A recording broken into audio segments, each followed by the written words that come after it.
Welcome to this explainer. Okay, let's dive right in. Today, we're unpacking a fascinating deep dive by strategic tech analyst Rajarshi.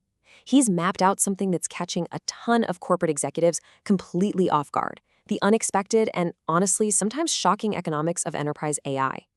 So let's break down exactly why the math of artificial intelligence just isn't playing out the way we were all promised. I'm sure you've heard this utopian pitch, right? Over the last few years, corporate America was sold this incredibly enticing story. The idea was beautifully simple: bring in AI as a virtually free, plug-and-play digital workforce. We were promised these digital workers could process data, write software, handle customer relations, all for mere fractions of a penny. It was supposed to be this glorious, automated gold rush of endless cost savings. But, well, as the dust settles, we're seeing a pretty harsh pivot to reality. The sticker shock is real. Instead of those soaring profit margins, executives are discovering something totally counterintuitive.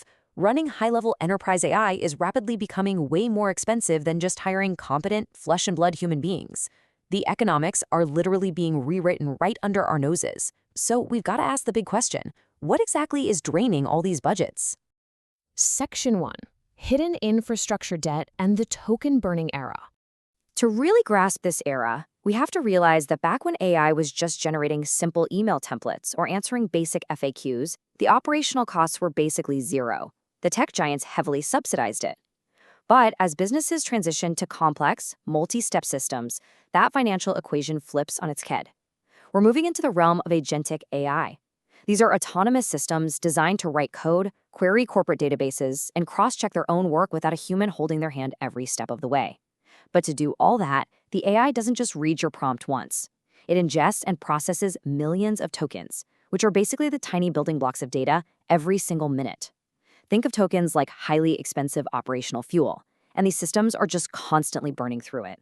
And man, those tokens add up quietly but aggressively. It happens through two massive hidden cost multipliers. First up, we have the context window trap. See, for an AI agent to give you an accurate answer, it often has to look at a company's entire historical dataset. Imagine forcing a new employee to read the company's entire 10-year email archive every single time you ask them a basic question. Passing thousands of pages of context into a model for every single query, that costs an absolute premium. Then you've got recursive processing. If an autonomous agent tries to solve a problem and fails, it rewrites the prompt and tries again. An unresolved logic loop can burn through thousands of dollars in cloud computing costs in literally a matter of hours. This completely shatters the myth that AI has a zero marginal cost at scale. The reality? Costs are scaling linearly or sometimes even exponentially. Section 2. Real-world evidence. The Uber case study. We actually don't have to guess what this looks like at scale. When a tech giant like Uber overhauled its engineering by deploying advanced automated coding assistants, the result was staggering. They let AI write the boilerplate infrastructure code, hoping their human engineers could just kick back and focus on high-level architecture. But the AI assistants worked a little too enthusiastically. They generated millions of lines of code, millions of testing suites, and just endless continuous data requests. And remember, every single execution of that code required massive processing power from external cloud providers. The result? That massive volume of external cloud processing completely wiped out their allocated annual AI budgets in just the first few financial quarters. The sheer volume of computational API calls actually surpassed the hourly wages of the human engineers the tech was supposed to be augmenting. The tool literally became more expensive than the talent. And hey, it's not just software companies feeling the burn here. Even NVIDIA's leadership, the very people making the hardware, openly admit this is the new reality. The electricity, the specialized chips, the massive liquid-cooled data centers required to run these systems, they are incredibly expensive. Think about it. If the creators of the hardware are admitting that running these systems requires astronomical wealth, standard non-tech businesses are facing a seriously steep uphill battle to find any actual profitability. Section 3. Corporate profit and loss. So how does this actually hit the bottom line? Because this isn't just about R&D budgets anymore. This ripples through capital expenditures and operating expenses in ways companies simply aren't prepared for. When we shift our focus to how this hits a traditional P&L balance sheet, the contrast is stark. Just look at predictability. When you rely on a human workforce, your operating expenses are highly predictable. You know exactly what a team of 10 analysts is going to cost over a year in fixed salaries. But with the enterprise AI model, a sudden shift in consumer traffic or just one unoptimized data loop can cause your usage-based cloud compute fees to spike wildly overnight. Budget forecasting becomes an absolute nightmare. Section 4, paying the sanity tax. Which brings us to what might just be the most significant financial drain of widespread AI adoption: managing errors and hallucinations. Think about how errors normally happen. When a human employee makes a mistake, the blast radius is pretty localized, right? They miscalculate a line item, a manager catches it, it's corrected, and everyone moves on. But with AI, systemic defects, when the machine fails, it fails at an industrial scale. A highly enthusiastic but confused AI agent could autonomously misinterpret a policy and issue thousands of illegal refunds in seconds. Or worse, hallucinate a fact in a legal document that triggers millions of dollars in compliance fines. Because AI fundamentally lacks innate common sense, or really any real-world contextual awareness, you simply cannot leave it unattended. The result is this bloated new workflow. You no longer just have a human producing output.